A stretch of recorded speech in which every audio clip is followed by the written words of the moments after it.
Sud Radio, l'œil de l'expert.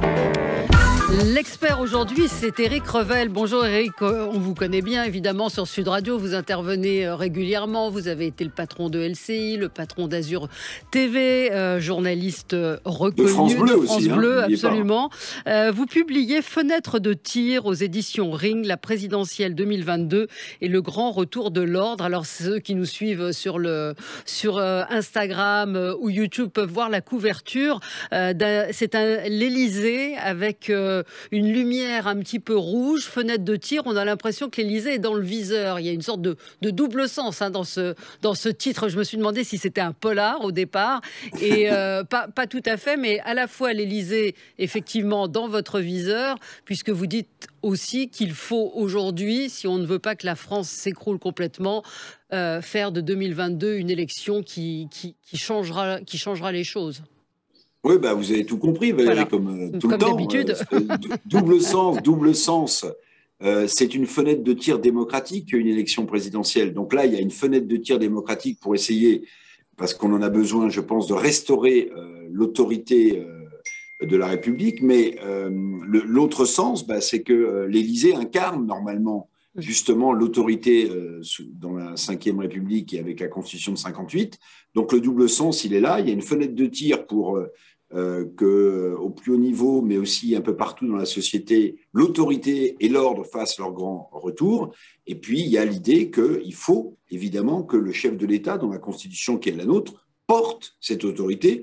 Or, j'ai le sentiment que Emmanuel Macron, aussi brillant, aussi jeune soit-il, n'incarne pas cette autorité présidentielle. C'est effectivement ce qui revient tout au long du livre. Alors le livre est très cash, très engagé. Déjà la première phrase, la France est au bord du précipice. Et vous dites également, vous évoquez cette phrase dont tout le monde se souvient, la France a peur. C'est même tout un chapitre de votre livre. Et vous dénoncez en fait cette perte, ce que vous êtes en train de dire, cette perte d'autorité à laquelle on assiste quand même, quel que soit le bord politique. On voit bien qu'il y a une défiance vis-à-vis de l'autorité, que ce soit la police, tout ce qui représente l'autorité et évidemment les politiques aujourd'hui. Oui, exactement. Et vous avez raison, Valérie, c'est un peu transcourant politique.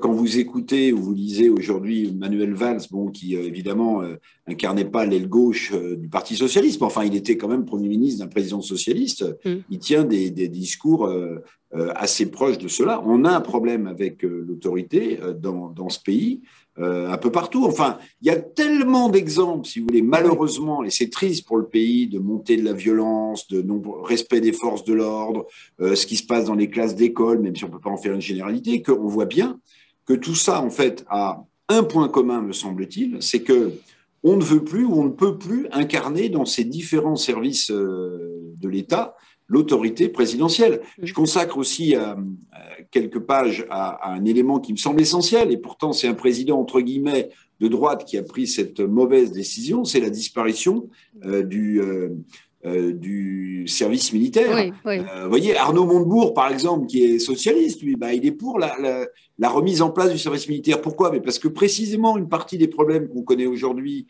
dans les banlieues d'autorité, d'intégration dans la société française vient du fait qu'on n'a plus ce grand système de service militaire qui permettait, c'est peut-être ringard pour les jeunes aujourd'hui, mais qui permettait justement une mixité sociale à des gens qui se rencontrent nulle part ailleurs parce qu'ils sont de classes sociales différentes, de se rencontrer. On a fait sauter ça et aujourd'hui, d'une certaine manière, la société française en paye les pots cassés. Oui, vous évoquez évidemment la laïcité, la question de la laïcité avec laquelle nos politiques ont parfois beaucoup de mal et ont du mal à dire les choses et à être fermes.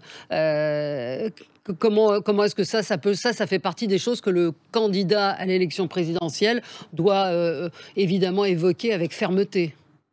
Oui, et le grand danger qui menace, à mon sens, la laïcité française, d'abord, juste un petit préalable, la laïcité, c'est un système d'équilibre pour la République française qui a été mis en place, qui n'existe nulle part ailleurs dans le monde. Voilà pourquoi beaucoup de pays nous tapent dessus, ne comprennent pas ce qui se passe en France. Et à mon sens, aujourd'hui, pourquoi est-ce que l'autorité restaurée républicaine doit s'intéresser à la défense de la laïcité ?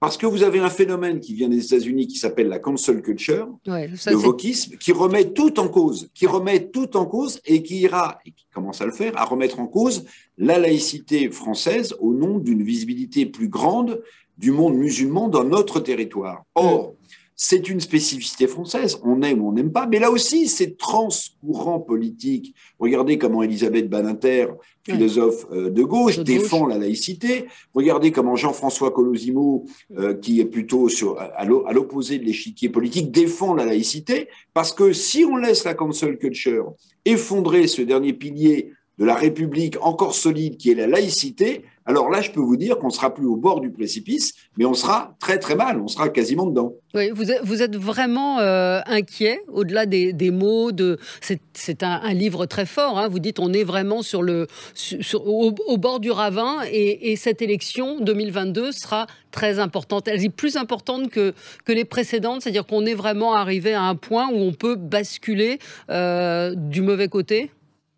Écoutez, moi, ce qui m'inquiète le plus, je vais vous dire, au-delà des points que j'ai soulevés, c'est quand même, mais la montée incessante des violences, des incivilités, des agressions. Moi, j'ai jamais été considéré comme un journaliste extrémiste, vous voyez.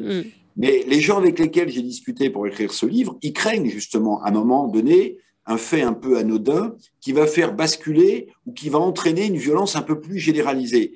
Les services craignent ce moment-là. Donc, ça veut dire que l'état de tension actuel du pays sur la question sociale, sur la question des violences, sur la question aussi économique, tout cela s'agrège en ce moment pour, à mon avis, créer une situation qui est très inquiétante. Alors, vous allez me dire pourquoi, mais parce que je pense aussi que le fait qu'un président brillant, jeune, diront certains, est arrivé à ce moment de l'histoire de France, n'a que rajouté d'une certaine manière à nos difficultés. Pourquoi ? Je connais les qualités d'Emmanuel Macron, mais dans un pays fracturé, dans un pays communautarisé, dans un pays fragilisé comme le nôtre, avoir à sa tête plus un manager, le patron de la Startup Nations, qu'une sorte de père de la nation qui incarnerait la fonction et qui rassemblerait les Français pour les protéger, eh bien tout ça, c'est également ajouté. Voilà pourquoi, je pour suis vous, relativement inquiet. C'est pas le bon candidat pour 2022. En même temps, on l'accuse souvent de gouverner seul, de faire preuve d'une forme d'autoritarisme, si c'est pas de l'autorité. Donc il y a pas de contradiction, c'est-à-dire qu'il est déterminé dans ce qu'il fait, mais il prend pas les bonnes décisions, en gros. Alors, deux choses. Pour moi, effectivement, je l'explique dans le livre, l'autorité, c'est pas l'autoritarisme. L'autoritarisme, quand on met en avant son autoritarisme, c'est qu'on est conscient qu'on n'incarne pas l'autorité, justement. Vous voyez, c'est, à mon sens, deux choses différentes. Vous savez, la phrase de Mitterrand, l'autorité est un mystère et le mystère est une distance. Bon, ça allait très bien à François Mitterrand, mais l'autorité, ça se déclare pas, finalement. Ça s'incarne. L'autoritarisme, c'est des actes par manque d'autorité qui vous font prendre des décisions seuls et qui les impose aux autres. C'est donc deux choses différentes. Maintenant, est-ce que Emmanuel Macron ne sera pas le bon candidat pour 2022 ? Bon, pour l'instant, les sondages le mettent en tête, comme vous le savez, de ce premier tour.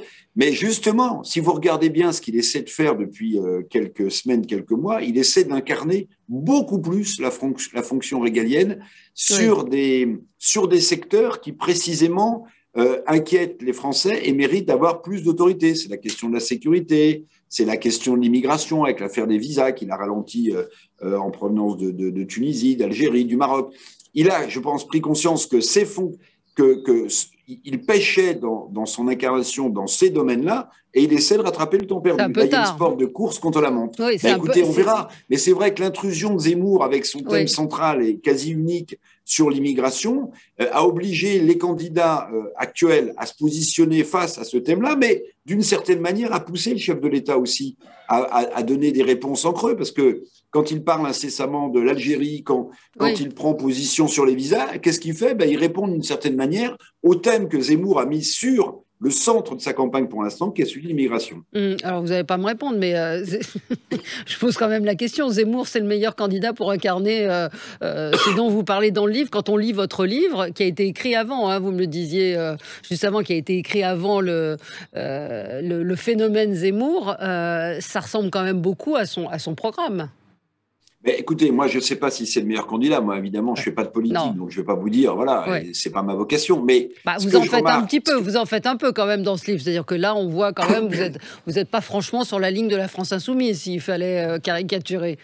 Non, mais enfin, vous savez que les électeurs de la France insoumise, à 20-25%, au second tour, ils votent Rassemblement national. Alors, vous savez, tout ça est un peu complexe. Ouais. Mais bon. Mais non, le fait que vous vous retrouviez avec un certain nombre d'idées, justement, ou un certain nombre de constats faits par Éric Zemmour, fait qu'il est un candidat dont vous pensez qu'il peut aller jusqu'au bout?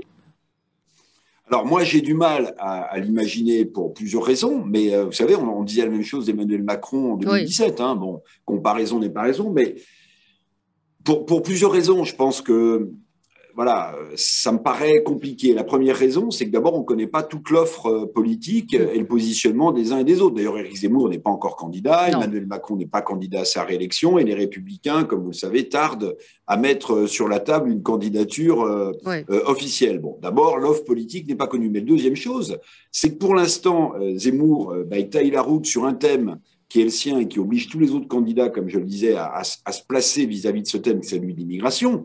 Mais pardon, il y a d'autres thèmes que j'aborde dans mon livre. Par exemple, j'aborde le thème de l'environnement. L'environnement, vous parlez d'un certain nombre de choses, mais le fond, qui est la nécessité de rétablir l'ordre, de réguler cette immigration grandissante, incontrôlée, l'insécurité, ce sont ces thèmes-là qui sont aujourd'hui, vous l'avez dit, repris par tout le monde.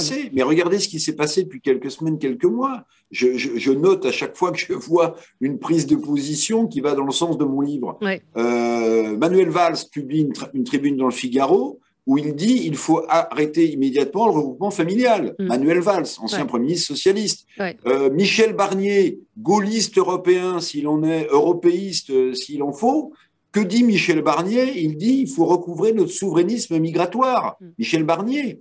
Que disent les Anglais, le gouvernement anglais et la ministre de l'Intérieur britannique à la France? Elle dit attention, si vous continuez à ne rien faire alors qu'on paye la France pour ça, à laisser passer des bateaux de migrants en direction de l'Angleterre, de l'île, eh bien nous allons faire du pushback, dit le gouvernement britannique, c'est-à-dire on va repousser les bateaux vers la France. Ça devient un phénomène en Angleterre. Il y a plusieurs centaines de migrants chaque jour qui viennent sur les côtes britanniques. Je n'y peux rien, si vous voulez.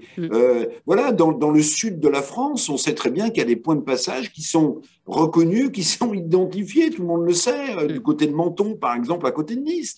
Tout le monde sait cela. Donc, si vous voulez, que ce thème soit important, il n'est pas non plus à l'origine de tous les maux qui traversent la société française. Mais pour l'instant, comme c'est ce thème qui cristallise les réponses de la classe politique, Zemmour surfe sur les sondages. Maintenant, quand il s'agira de parler notamment d'une question qui revient en force dans les thématiques qui intéressent les Français pour 2022, celle du pouvoir d'achat, on verra bien, au-delà de la démagogie des uns et des autres, ce que les candidats proposeront de réel, parce que le pouvoir d'achat et la misère sociale se développent en France, et on verra qui est le plus crédible dans ce domaine. Et là, je suis un foutu de vous dire si les sondages ne changeront pas d'orientation. Vous pensez que ce thème peut justement prendre le pas, on l'a évoqué il y a quelques semaines dans l'émission, dans les débats, sur le fait que le thème du pouvoir d'achat pouvait devenir le sujet central pour les Français lors de la présidentielle? Je le crois, je le crois. Alors, ce n'était pas vrai il y a encore quelques semaines où on pensait que les sujets sociétaux occuperaient cette campagne. Mais attendez, la crise du pouvoir d'achat en France… Elle est liée aussi, attendez, avec l'explosion des prix du carburant, de l'énergie, etc., c'est un sujet primordial et central. Et on voit bien qu'il y a plusieurs écoles qui s'affrontent. Est-ce qu'il faut diminuer les taxes, par exemple, sur l'essence? Est-ce qu'il faut donner aux Français des chèques énergie? Voilà. Donc la question du pouvoir d'achat, au-delà de la question prégnante qu'a mis sur la table Zemmour de l'immigration, elle va, à mon avis, gagner du terrain, parce qu'à la fin du mois, quand vous avez des gens qui, le 15 ou le 20 du mois, ne savent déjà plus comment payer leur nourriture ou autre chose, voilà, il y a une grande paupérisation quand même des Français, même si les taux de croissance dans notre pays, c'est du rattrapage, sont à 6,5, même si on a l'impression que l'économie française redémarre, il y a tous ceux qui se sont arrêtés avec la crise sanitaire, tous ceux qui ne s'en sortent pas économiquement, et ceux-là, c'est évidemment ceux avec d'autres, parce qu'ils sont plus nombreux aujourd'hui, qui avaient nourri le mouvement des Gilets jaunes. Gilets jaunes, ouais. Donc, ben oui, donc la question du pouvoir d'achat, c'est pas du tout, à mon sens, on verra, une question qui est à côté des clous dans cette campagne présidentielle. Elle démarre sur autre chose, cette campagne présidentielle. Elle démarre avec des phénomènes qu'on a connus lors des autres élections. Jean-Pierre Chevènement, Philippe de Villiers, on oublie tout ça. Ils étaient crédités de 12, 15, 14 points pour Chevènement. Bon. Mais ce que je veux dire, c'est que cette question du pouvoir d'achat, elle est concrète. Elle entraîne des situations dramatiques chaque semaine, chaque mois dans le pays. Et c'est pas impossible de voir que d'imaginer que cette question va submerger les autres ou va venir en complément des autres.